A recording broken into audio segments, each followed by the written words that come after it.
Student, ESPN college of education की online classes में आपका हार्दिक स्वागत है। हमारी किताब है हिंदी भाषा शिक्षण और प्रवीणता। तो इसमें हमारा चल रहा था हिंदी शिक्षण के उद्देश्य। पिछले अध्याय में हमने चर्चा की है हिंदी भाषा शिक्षण के उद्देश्य, जो कौन कौन से थे, भाव प्रकाशन, भाव ग्रहण और सृजनात्मकता। अब करेंगे हम हिंदी भाषा शिक्षण के कुछ मातृभाषा शिक्षण के उद्देश्य हैं, उनको कुछ हैं प्राथमिक स्तर पर, दूसरा है माध्यमिक स्तर पर और तीसरा है उच्चतर माध्यमिक स्तर पर।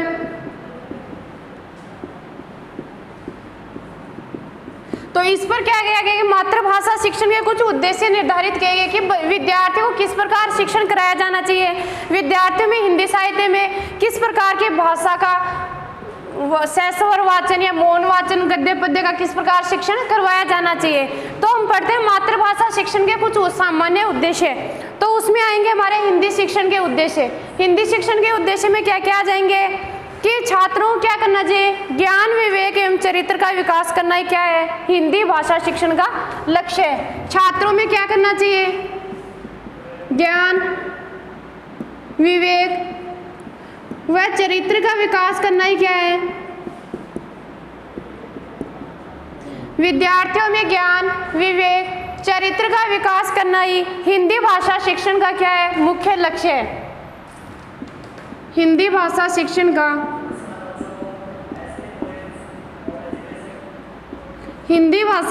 का मुख्य लक्ष्य है। अब बच्चों के अगर चरित्र का, ज्ञान का, विवेक का उसका विकास होगा तो उसमें क्या होगा, हिंदी भाषा शिक्षण के क्या आ जाएंगे, ये मुख्य लक्ष्य। दूसरों को क्या है, दूसरों विद्यार्थी दूसरों से क्या ग्रहण करेंगे, मौखिक और लिखित भाषा को समझने की योग्यता उत्पन्न करेंगे। विद्यार्थी क्या करेंगे, दूसरों की मौखिक व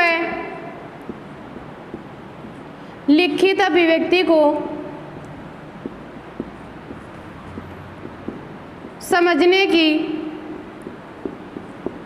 कोशिश करेंगे।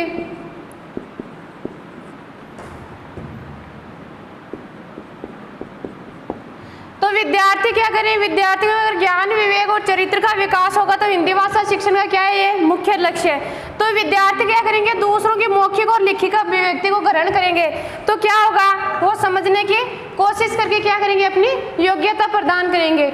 और क्या है, बच्चों को क्या करना चाहिए, शुद्ध बोलना और शुद्ध लिखने का ज्ञान कराना चाहिए। विद्यार्थियों को शुद्ध बोलना व शुद्ध लेखन का ज्ञान प्रदान करना चाहिए।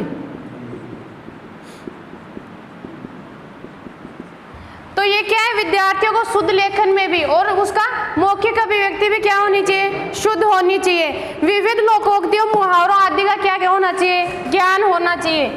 विभिन्न लोकोक्तियों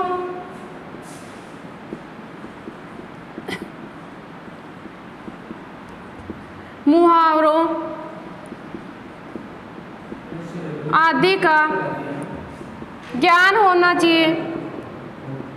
अगर व्याकरणिक शुद्धता विद्यार्थियों की अच्छी होगी तो हमारा क्या होगा, हिंदी भाषा शिक्षण में क्या होगी, सीखने में सरलता रहेगी। तो विद्यार्थी को उन्हें क्या होना चाहिए, व्याकरणिक कोटियों का भी ज्ञान होना चाहिए। तो उनमें व्याकरणिक मुहावरे, लोकोक्तियां, छंद, अलंकार आदि क्या आ जाएंगी इसमें, जो हमारे व्याकरण की कोटि है। आगे कि छात्रों को स्वस्थ मनोरंजन, अभिव्यक्ति का उचित माध्यम, बौद्धिक विकास तथा सामाजिक कुशलता की वृद्धि भी क्या है, हिंदी भाषा का लक्ष्य है। छात्रों क्या है, स्वस्थ जीवन और उनका मानसिक विकास, उनका बौद्धिक विकास और अभिव्यक्ति का उचित माध्यम। अभिव्यक्ति का उचित माध्यम कौन सा आ जाएगा, उनकी मौखिक और लिखित अभिव्यक्ति, जो क्या होगी, एक विद्यार्थी से या एक व्यक्ति से दूसरे व्यक्ति में विचार विनिमय। तो उनकी भाषा क्या होनी चाहिए, सरल और प्रभावशाली, जिससे क्या होगा, विचारों का आदान प्रदान करने में क्या रहेगा, आप सरलता रहेगी। अब देखते हैं प्राथमिक स्तर पर हिंदी भाषा शिक्षण के उद्देश्य। प्राथमिक स्तर पर हिंदी भाषा शिक्षण के उद्देश्य। तो प्राथमिक स्तर पर हिंदी भाषा शिक्षण के कौन कौन से, जो छोटे बच्चे होते हैं तो उन्हें तो हम डायरेक्ट ऐसे सिखा नहीं सकते कि आप साहित्य का ज्ञान करो, गद्य क्या है, कहानी क्या है, कविता क्या है। तो उन्हें क्या होगा, छोटे बच्चों को सरल कविताएं होती है, जो अनेक नाटक होते हैं, उनके माध्यम से, यानी जो देखकर या सुनकर जो भाव ग्रहण करते हैं बच्चे, वो क्या होते हैं, उन्हें जल्दी समझ में आते हैं। तो प्राथमिक स्तर पर भाषा शिक्षण के उद्देश्य क्या है कि छात्रों को पढ़े हुए तथ्यों को वार्तालाप या नाटकीयता के रूप में ढालना चाहिए। छात्रों को क्या करना चाहिए, वार्तालाप या नाटकीय, यानी नाटक के माध्यम से, आपस में वार्तालाप के माध्यम से। तो इसमें क्या होगा, दृश्य और श्रव्य। तो छोटे बच्चों की किससे चीज समझ में आएगी, दृश्य और श्रव्य, देखने और सुनने से। तो उसमें क्या होगा, उसे बच्चों को क्या करना चाहिए, प्राथमिक स्तर पर छोटे बच्चों को पढ़े हुए तथ्यों को वार्तालाप या नाटकीयता के माध्यम से क्या करना चाहिए, ज्ञान देना चाहिए। तो उससे क्या होगा, उनमें अभिव्यक्ति और उसमें क्या होगा, उनके श्रव्य दृश्य माध्यम से अभिव्यक्ति और भावाभिव्यक्ति,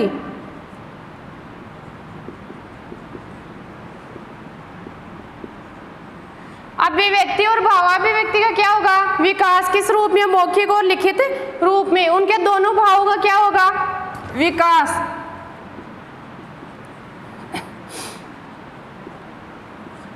अब प्राथमिक स्तर पर क्या हुआ कि विद्यार्थियों को किस भाषा के आधार पर ज्ञान, हिंदी भाषा शिक्षण देना चाहिए, वार्तालाप या नाटकीयता के माध्यम से। वार्तालाप में आ जाएगा सुनना और नाटकीयता में आ जाएगा देखना।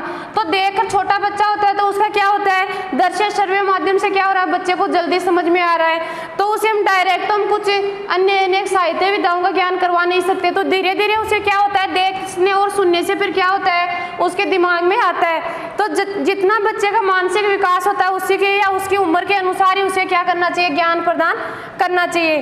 तो दृश्य श्रव्य सामग्री से क्या होगा, उसमें अभिव्यक्ति और भावाभिव्यक्ति। तो उसमें क्या होगा, विद्यार्थी के भावों का विकास होगा। आगे कि वाचन को शुद्ध बनाना, वाचन को क्या करना चाहिए, वाचन को शुद्ध, प्रभाव उत्पादक, वाचन को शुद्ध, प्रभाव उत्पादक तथा प्रभावपूर्ण बनाना, तथा प्रभावपूर्ण बनाना। तो वाचन को क्या करना है, शुद्ध, प्रभाव उत्पादक और प्रभावपूर्ण बनाना। तो उसके लिए हमें क्या करना चाहिए, अनेक नाटक कविताएं सुनने से क्या होगा, बच्चे का मानसिक विकास होगा।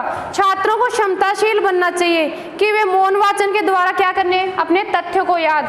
छात्रों को क्या करना चाहिए, क्षमताशील, छात्रों को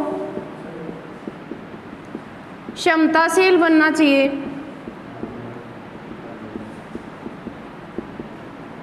जिससे क्या कर सकेंगे, क्षमताशील बनेंगे छात्र तो क्या होगा, उसमें मौन वाचन की अभिव्यक्ति।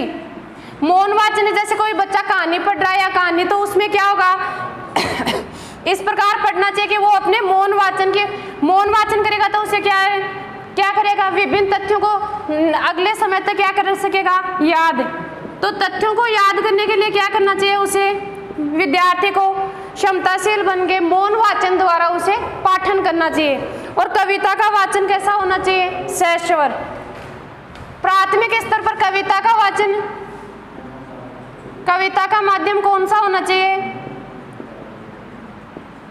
सहस्वर वाचन। सहस्वर वाचन से क्या होगा, विद्यार्थियों में, छात्रों में उसमें उचित लय ताल, कविता में क्या आता है, उचित गति लय ताल आदि का अनुभव होगा। उचित गति लय ताल का ज्ञान होगा।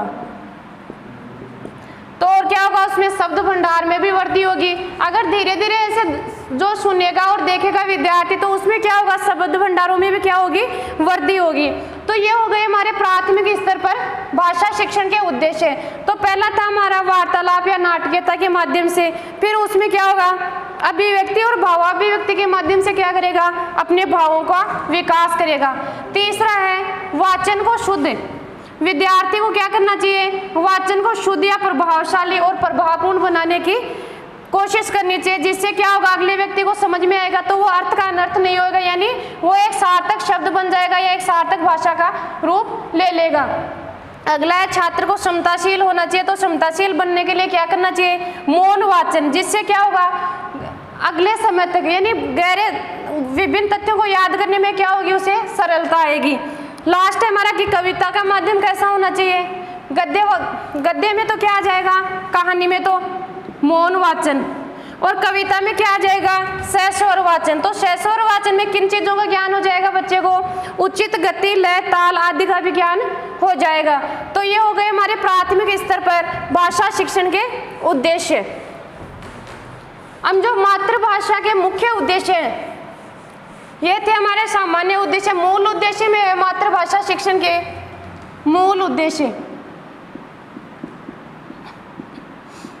उनको 5 भागों में बांटा गया है। 5 भागों में पहला है हमारा ज्ञानात्मक उद्देश्य, दूसरा है हमारा कौशलात्मक उद्देश्य, तीसरा है अभिवर्त्यात्मक उद्देश्य, अगला है हमारा सृजनात्मक उद्देश्य, और 5वां है रसात्मक और समीक्षात्मक उद्देश्य। तो मातृभाषा के 5 मूल उद्देश्य, ज्ञानात्मक उद्देश्य, दूसरा है कौशलात्मक उद्देश्य,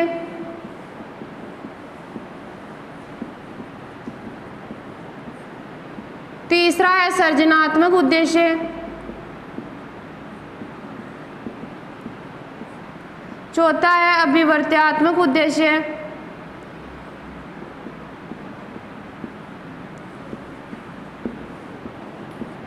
और 5वां है रसात्मक एवं समीक्षात्मक उद्देश्य।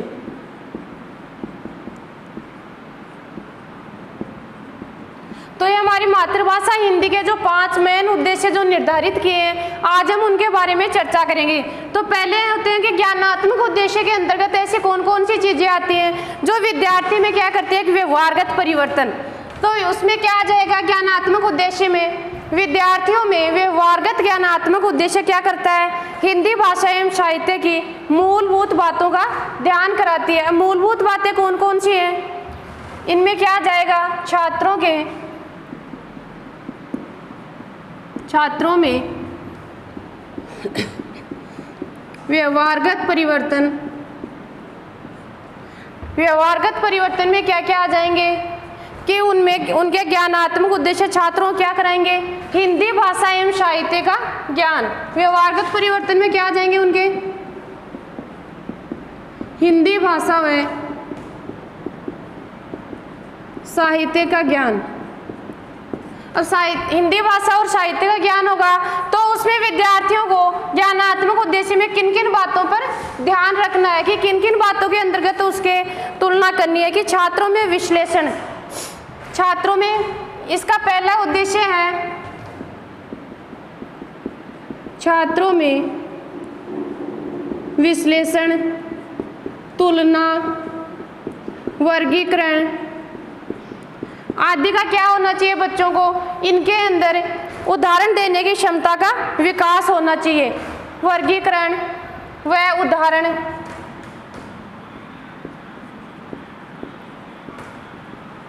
उदाहरण देने की क्षमता का विकास।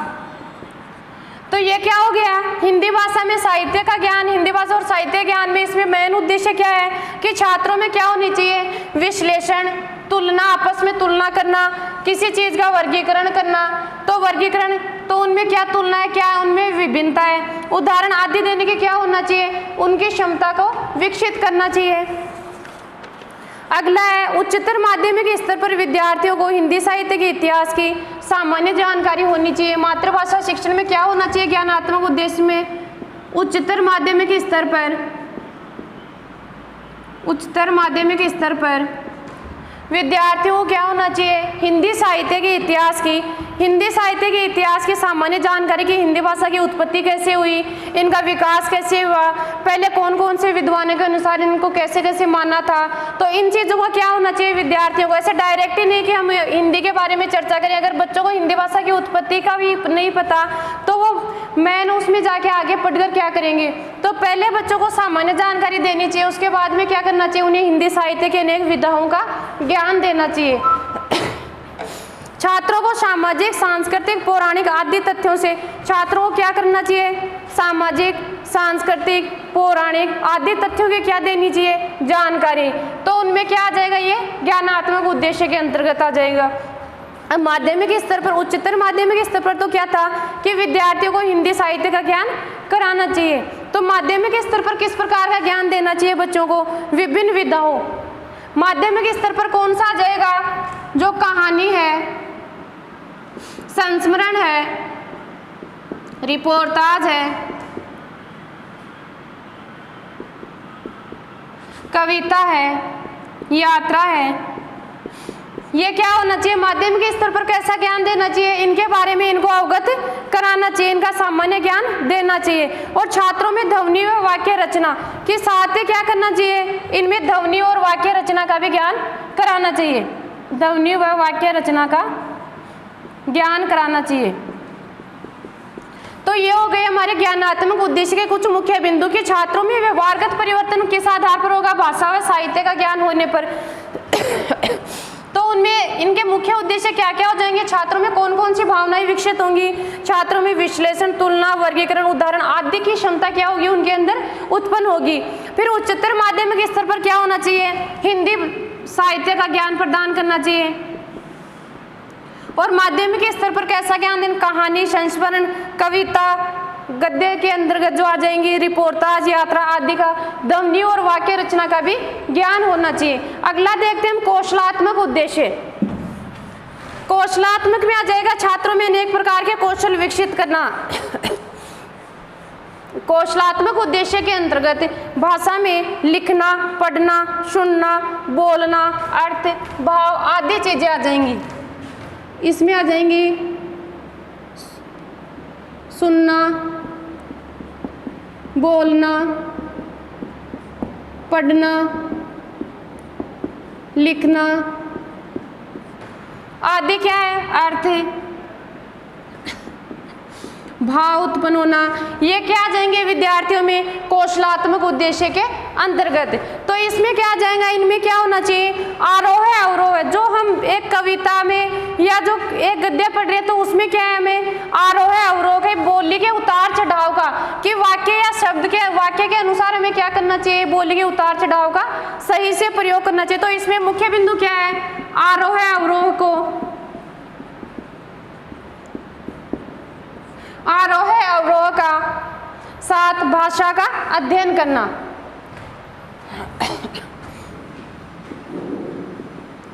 साथ भाषा का अध्ययन करना,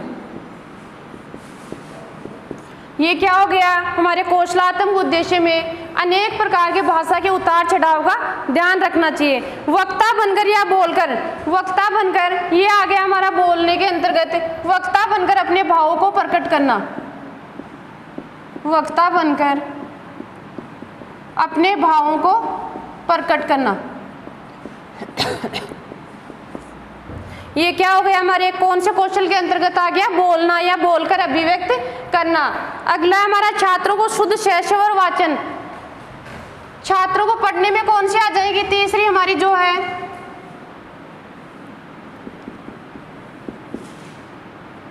छात्रों में शुद्ध शैशव और वाचन की क्षमता विकसित करना।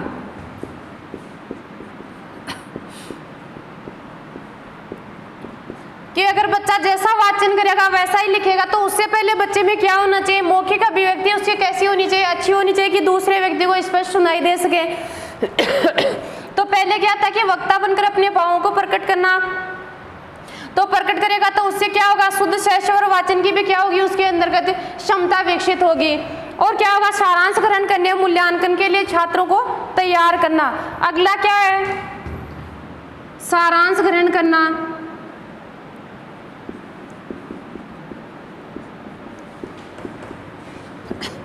किए गए कार्य का क्या करना, मूल्यांकन। किए गए जो गद्य और पद्य का जो वाचन है उसका क्या करना, हमें सारांश निकालना है और फिर लास्ट में क्या करना है, उसका मूल्यांकन करना है। तथ्यों को सुनकर उनको अर्थग्रहण करने, तथ्यों को सुनकर क्या करना है, उनमें अर्थग्रहण करने की भाव क्षमता को क्या करना है, प्रकट करना है। अगला आ गया हमारा सृजनात्मक उद्देश्य। कौशलात्मक उद्देश्य में आगे हमारे सुनना, पढ़ना, लिखना, बोलना, अर्थ भाव आदि ग्रहण करना। अब तीसरा देखते हैं सृजनात्मक उद्देश्य। सृजनात्मक उद्देश्य का अभिप्राय क्या है, विद्यार्थियों में सृजन की अथवा रचना की क्षमता विकसित करना।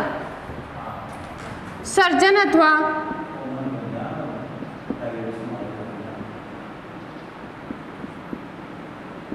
कला की क्षमता विकसित करना।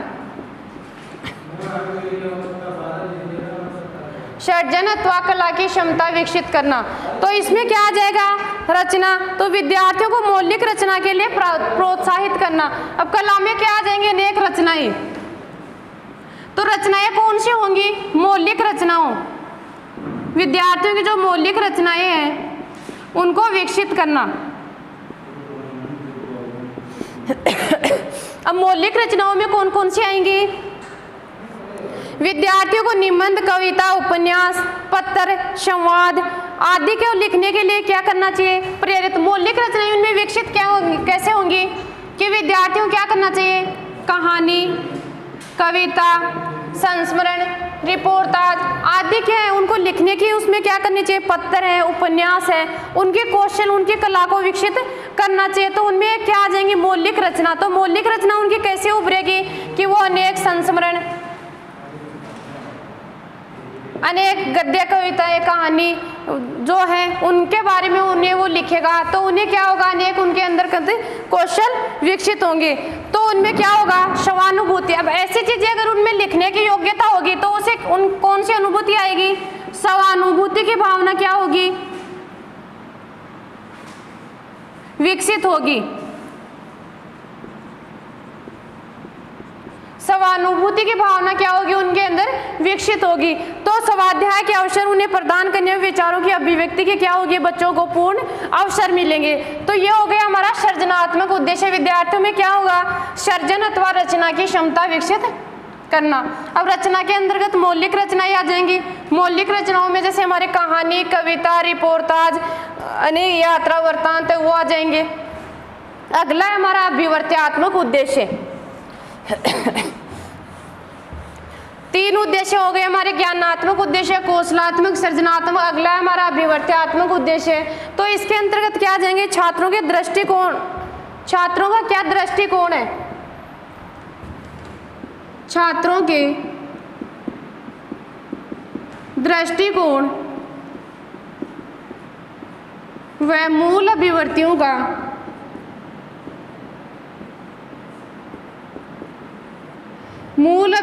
का विकास करना। छात्रों के मातृभाषा शिक्षण के अभिव्यक्ति उद्देश्य में आ जाएंगे छात्रों के दृष्टिकोण व मूल अभिव्यक्तियों का विकास करना। तो उनमें क्या आ जाएंगे, पूर्ण विकास किससे होता है, मौलिकता से जन्मता है। तो मौलिकता के सहारे क्या होता है, एक नवीन कृतियों का जन्म होता है। मूल अभिव्यक्तियों किससे होता है, मौलिकता से। मौलिकता से क्या होती है, अनेक नवीन कृतियों का जन्म होता है, यानी नई नई रचनाएं आती है। अगर बच्चे में एक भावना आ जाएगी, उनमें गद्य, उपन्यास, कहानी, कविता आदि लिखने की अगर उसमें के अंदर क्षमता विकसित होगी तो वो क्या करेगा, अनेक नवीन कृतियां या नवीन रचनाएं लिखना सीखेगा। तो उसके अंतर्गत एक इनकी क्षमता का विकास होगा। तो आगे हमारे इसमें नवीन अभिव्यक्तियों के सारे विद्यालय, तो बच्चे को क्या करना चाहिए, विद्यालय के अतिरिक्त क्या करना चाहिए, समाज और साहित्य का ज्ञान भी प्रदान करना चाहिए। बच्चे में मौलिकता का विकास होगा तो नवीन कृतियों का जन्म होगा। नवीन कृतियों के माध्यम से विद्यार्थियों को क्या करना चाहिए, विद्यार्थियों को विद्यालय के अतिरिक्त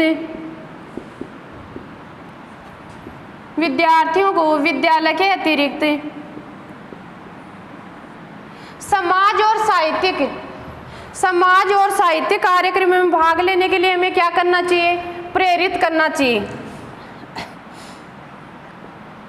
समाज में साहित्यिक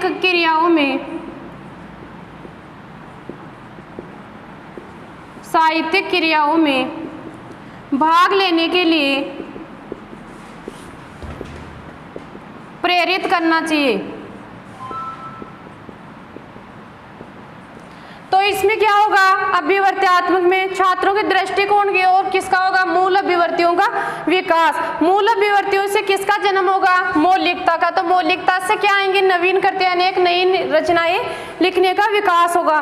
तो विद्यार्थियों को इसमें किस प्रकार का ज्ञान, उनका विद्यार्थियों का मुख्य उद्देश्य क्या है इसमें, कि विद्यालय के अतिरिक्त समाज के साहित्यिक कार्यक्रमों में भाग लेने के लिए क्या करना चाहिए, प्रेरित करना चाहिए। विद्यालय पत्रिका, जो विद्यालय की एक पत्रिका होती है उसमें क्या होना चाहिए, विद्यार्थियों का सहयोग। विद्यालय पत्रिका में क्या लेना चाहिए, विद्यार्थियों का सहयोग।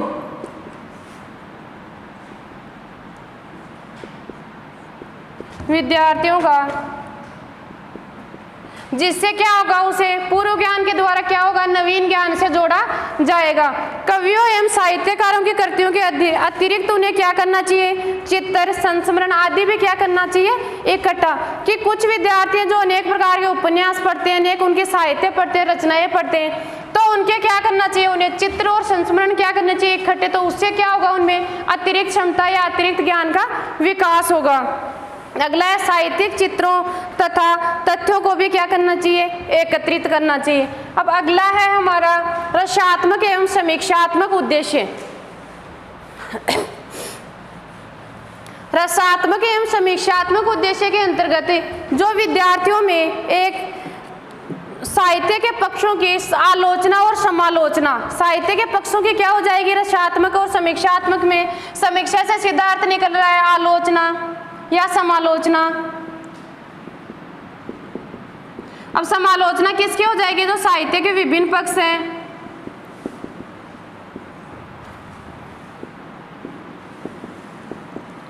तो उसमें क्या हो जाएगा, इसमें रसों की अनुभूति, साहित्य के पक्षों की समालोचना, रसात्मक अनुभूति या साहित्य का क्या करना है, रसास्वादन। विभिन्न पक्षों की रसात्मक अनुभूति। दूसरा है हमारा साहित्य के या कविताओं का रसास्वादन। कविताओं में कौन सा आ जाएगा, सहस्वर वाचन, जिसमें विद्यार्थियों को उचित लय, गति, यति आदि का ध्यान रखना पड़ता है, तो अपने काव्य का विकास होता है। तो ये आ गए हमारे मातृभाषा शिक्षण के 5 मुख्य उद्देश्य। तो मुख्य उद्देश्य में हमारा पहला था ज्ञानात्मक उद्देश्य, कि बच्चों में ज्ञान का विकास करना चाहिए। दूसरा हमारा कौशलात्मक, जो हमारे 4 कौशल हैं, सुनना, बोलना, पढ़ना, लिखना, अर्थ, भाव आदि, इनके माध्यम से बच्चों में क्या होना चाहिए, कौशल का विकास करना चाहिए। अगर कौशल का विकास होगा तो बच्चे में क्या आएगी, सृजनात्मक उद्देश्य यानी मौलिकता आएगी। और फिर मौलिकता आएगी तो बच्चे में अभिवर्त्यात्मक उद्देश्य, विभिन्न प्रकार के दृष्टिकोण, और उसमें मौलिकता का विकास होगा।